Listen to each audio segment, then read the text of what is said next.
Hey guys, Monkas here and welcome to my channel. Today I'm going to be showing you how to use JSON Web Tokens with a Django backend and a VueJS frontend. This is going to be part 1 of a multi-parter, so if you want to catch part 2 and possibly part 3, then I recommend subscribing. Another thing I wanted to say is, if you have any questions about literally anything, just feel free to leave a comment. And additionally, the last thing I wanted to say was, next to the subscribe button there's a notifications which you can turn on. I quite like using the community aspects of YouTube, so if you have that on you can kind of see my posts and stuff. Anyway, having said that, we're going to get started. So if you saw my previous video on just normal token authentication, then you can kind of guess what we're going to do. It's just going to be that with JSON Web Tokens. I want to try and not spend too much time explaining things, so I will leave a link to this article, which is really good, and it kind of talks about it's by Redis, and it's saying that the solution to JSON Web Tokens being dangerous is Redis, but kind of ignore this for now because it's no less secure than what we did in the previous video. But I'll leave a link to this, and we're going to be using djoser, which uses simple JWT to do JSON Web Tokens.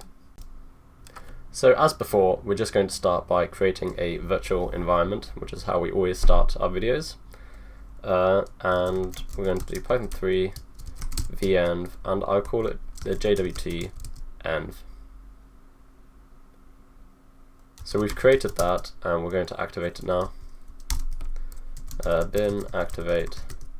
We've activated our virtual environment, then we're going to navigate inside it, which is where I like to work from, just to keep things nice and neat. So we're going to create a requirements file where we install everything. I'm going to use Nano. We want Django, of course. We want Django REST framework still. We want djoser, and we want it's Django REST framework simple JWT. I'm not actually sure if we need to install that, or actually I think we do. I think djoser documentation actually specifically states that we do need to do that. So if we go on to the introduction, I think it's page. There you go, pip install Django REST framework simple JWT. So we've confirmed that. Additionally, we're going to want something like djangocorsheaders, not for this video, but for a future video. And as far as I can see, this is everything we need for now. If we need anything else, we can always install it. So remember, we always do Python pip install. I like to use pip tools. Gonna have a sip of my coffee. Okay, pip tools is installed, and we've got a requirements file, which means we can create our text file.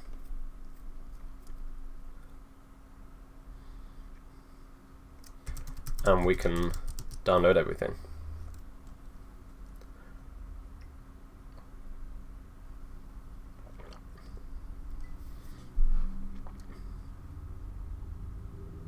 So we've now downloaded everything we need, and we can get started with the settings. So we can set up our Django project now. I'm going to do Django admin start project, and we'll probably just call it JWT project. Keep it nice and simple. And we're going to open that with VS Code, pardon me.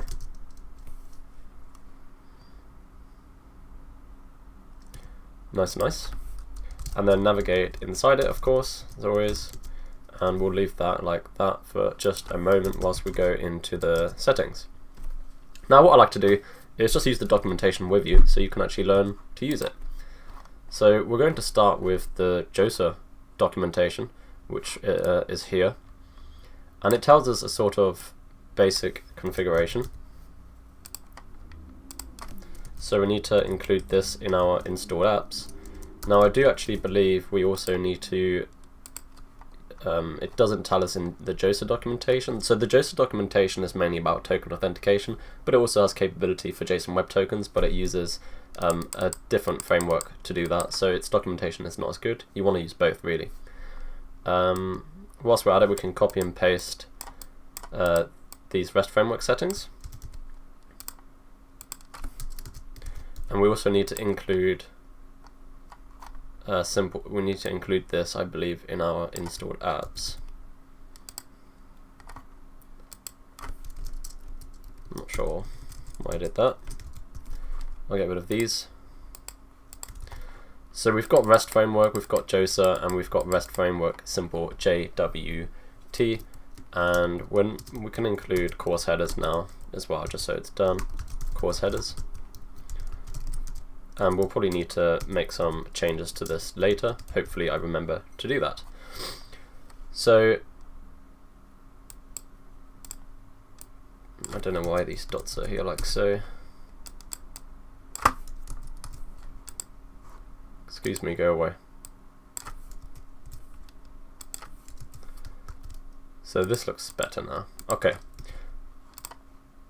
So what else does djoser tell us to do? It tells us to add the URLs. We can ignore that for a second. Here we've got a sample usage. Again, this is just using normal token authentication. It doesn't have any documentation for how to do JWT authentication. It does give us the endpoints though, so we'll be able to figure it out.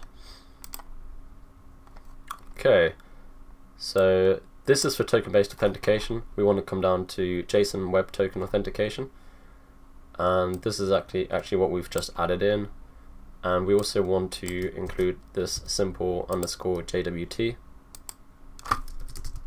Now what this is going to do, this is going to be our header. So if we go back on the previous page, and you can see we kind of do authorization token. Instead of token, we would use JWT as what we've defined. Some people use different words. I've seen the bearer being used, and etc. And we can change that if you want. Okay, so back to the documentation. This is simple JWT. Let's go back to the next page. I don't know if we need much more else. We need these two URLs.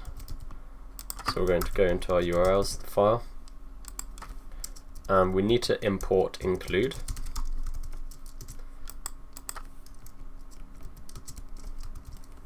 And we want to make a couple of changes. We don't want to use URL, we want to use path. And we want to use path. Don't want this, don't want this, don't want this, don't want this. In fact, let's just make this API v1, like our token authentication. And again, this is just quite common practice to do. You know, if you've got an API and you want to upgrade the API, you can just change it from v1 to v2, and so on. And this doesn't want to be auth token. We were supposed to use this one, so actually make sure that we grab JWT instead of auth token. So your URLs file should look somewhat like this. Okay, so what have we done so far? We have completed the settings, and we've done installation. And actually guys, I apologize because I will come back and do one more thing just so I don't have to later. And we're going to say course headers dot middleware dot cause middleware, and we want to include that under our session middleware. And on top of this, we want to give it our cause allowed origins, which we will be using when we create our VueJS front end app. So we want to say HTTP localhost, and we want to give it the port, which by default with a VueJS project is 8080. HTTP 127.0.0.1 port 8000, which of course is our Django project port. Right, settings done, installation done. So what we want to do now is just do the migration. Python manage.py migrate. There's no errors, great. And then we want to do Python manage.py createsuperuser, and we're just going to say admin. That's going to be username. It's going to be admin. And email, although we don't really need it, is going to be admin at example.com. Password is password123. Password123. This password is too common, we don't care. Great, so we can start running our server now. I'm going to open a new tab in the terminal. I'm also going to, we can go in here, this is admin, password 123. No thank you. What are we on? We're on Brave. I usually do this on Chrome, but that's fine. So we've got our admin panel. So that's working, and we just want to go API v1. So we've got our API root, and we can just kind of go one forward to see what we've got access to. Now, if you've watched the token authentication video, then you will know that we had two special endpoints. One was login, one was logout, and when we logged in, that's how we created a token. Now it's slightly different for JWT tokens. We have something called a refresh token as well, and we can verify, but we have JWT create endpoint, which will create our tokens, our access token and our refresh token. I'll explain a tiny bit how they work, but I recommend reading the article I said. Right, so what do we want to do next? Well, we want to start making some curl requests. So we're going to go to our JSON, we're going to go back to the djoser documentation, and we can look at some sample usage, which is somewhat helpful, but we also want the JWT endpoints. So it tells us what we can do. We can use the JWT create endpoint, and we give it a username and a password, and then what it's going to do is it's going to return to us the access token and the refresh token. Otherwise it's going to give us unauthorized.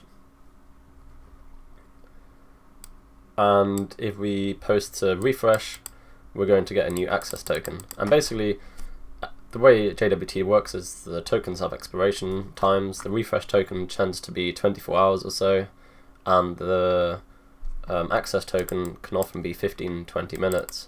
And when the token expires, so does your authentication. So that's kind of how this works. Okay, so let's do some, we're going to have to play a bit of a guessing game here, but we need to do a sample request. And actually I think we do it like this. So we want to post to the correct path and the correct port. So this is going to be API v1, and we're not creating users. Remember, our endpoint, which I've already forgotten, is it JWT create? JWT / create. JWT create. And I think we can send our data like this, with our password as password 123. So that actually worked just how we expected it to work, with the correct endpoint. So we made a query, just as we would with a normal basic token authentication, and what we get back is this big access token and this big refresh token. Now, how would we then do something, for example, like finding out who I am based on the token, right? So we know that we've created this token for our user admin and password 123, so now we want to get some information about ourselves. So we're going to go ahead and copy this endpoint. We need to change it again. Remember, correct port. Yep, correct. So API v1 uses me. So it says authentication credentials were not provided. So this just makes me think that we do need to do this as a header, which isn't really that surprising. I just wanted to do it the easy way. So we're going to provide it with a header information.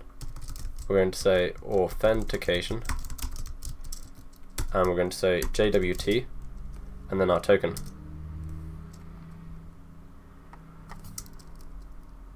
Of course,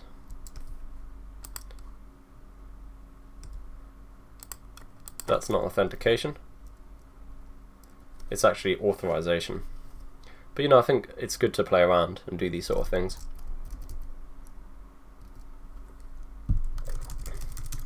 This way you can actually see how I would do it, and you can learn from that. And there you go, we've actually got our email, which is admin@example.com, we've got our ID, and we've got our username, admin. Now that's sort of it for what we need to do on the front end, on the back end, sorry. But we are going to go to the documentation for simple JWT, and we can look that we've got a bunch of settings as well. So firstly we want to import time delta, and then we can kind of play with expiration dates. So let's just put this at the top, and we'll import datetime from time delta, and then we want the access token lifetime is 5 minutes. I assume this is a default setting, and then we've got the refresh token lifetime as 1 day.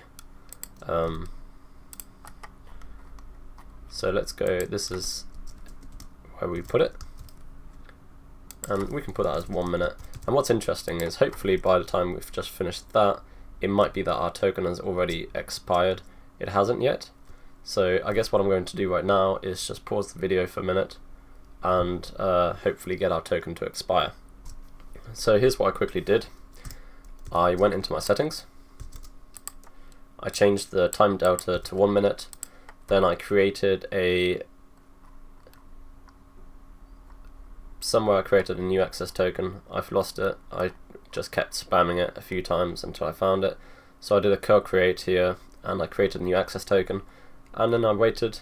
Here I got my data, here I got my data, here I got my data, and then actually said, look, your token's not valid anymore. So this is the point where a minute in time had passed. So this is how it works. So let's try and hit the refresh endpoint and see if we can get a new access token. So our token has in fact expired. So what I want to do now is, rather than hitting create, we want refresh. And this time I think it is just data. We're just passing some data to that endpoint. So it's hitting JWT/refresh, and I think we need to say refresh is equal to, I might be wrong, we might have to do it with the authentication again. Where is it? So this is the one we want. I think that's the most recent one we created. And then we put the refresh token in there and see what response we get. Okay, and this is our response right here. So yeah, it did give us an access token. So what we can do now is control copy that access token, which is the new one that we've generated. We only have a minute to do this actually. And then we want to hit this endpoint again, where we're just trying to find out information about ourselves, but this time with a different access token that we've just generated from the refresh URL, and boom, we get our email, we get our ID, we get our username. So that's pretty much it. That's the workflow. Now if you're thinking how we're going to do this in the front end, it's basically that we're going to be storing the refresh token in a local storage, whereas the access token is just going to be stored as a state or a variable, and we're going to be using that. And as soon as we know that the token's about to expire, we're going to do like a bit of a soft page refresh, which is going to make a request to get a new token by going to the refresh URL, and then that new token is going to be what we're going to be using for the next 15-20 minute session. And that's essentially the workflow for it. You can use any front end you want, of course, but that's going to be what we're going to be doing, and that's how it works. Personally, what I think is, read the article that I'm going to put in the description. On top of that, if you're building a minimum viable product, and that's kind of all you're interested in, just use normal token authentication. It's much easier, and at the end of the day, you're probably not going to get so many users where it's going to have that big of an impact. If you suddenly start getting tens of thousands of users, you probably want to switch to something like this so you have less database hits, which is essentially what happens. That's the whole point of JWT, is that you don't hit the database as often as you would with something like token-based authentication. So that's it for this video. I'm away this weekend, so again, subscribe, and I'll be bringing out part 2 early next week, probably Monday or Tuesday. Yeah. So thanks for watching, and goodbye.